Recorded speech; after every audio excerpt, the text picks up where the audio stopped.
Dear students, today we are going to discuss the poem Problem Solving. The poem Problem Solving is a fun filled poem written by George Ansel.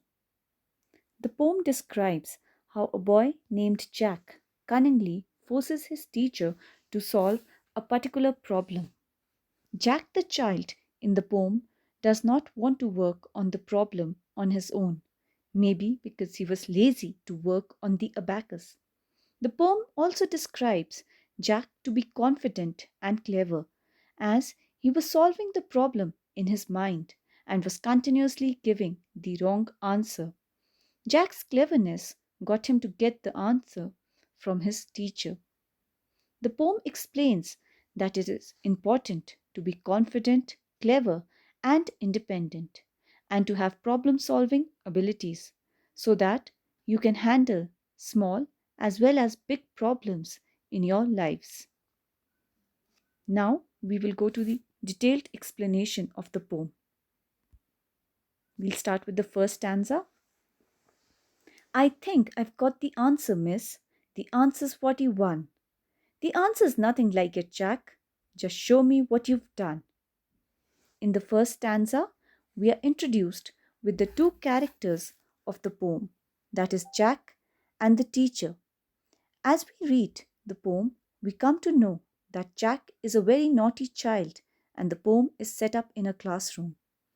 In the first stanza, Jack tells the teacher that he thinks he knows the answer and the answer is 41. The teacher tells Jack that it is not the correct answer and asked him to show her how he has solved the sum. The second stanza, I have nothing here to show you, miss. I did it in my head. In that case, Jack, next time, please use the abacus instead. In the second stanza, we can see how clever and cunning Jack is.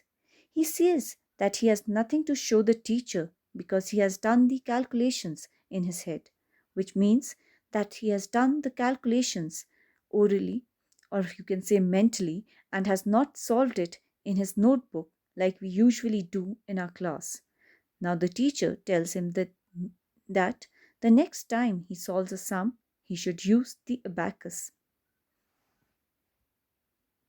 I think I found the trouble, miss. The answer's 53. I'm sorry, Jack. It's nothing like. Come here and copy me.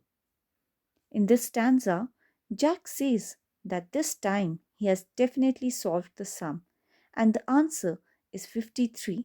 The teacher tells Jack that again he's wrong and she tells him to come and copy her, which means to come and see that how this problem is solved. So we can see that Jack is a very cunning boy and he doesn't know how to solve the problem, but he's just working out that how to make the teacher do it. This shows that Jack is a very lazy boy and he does not want to solve the problem.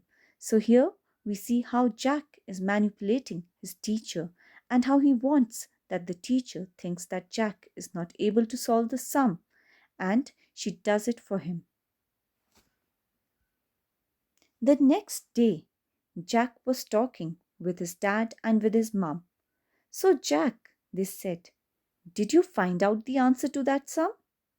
I did, said Jack, although I couldn't do it in my head.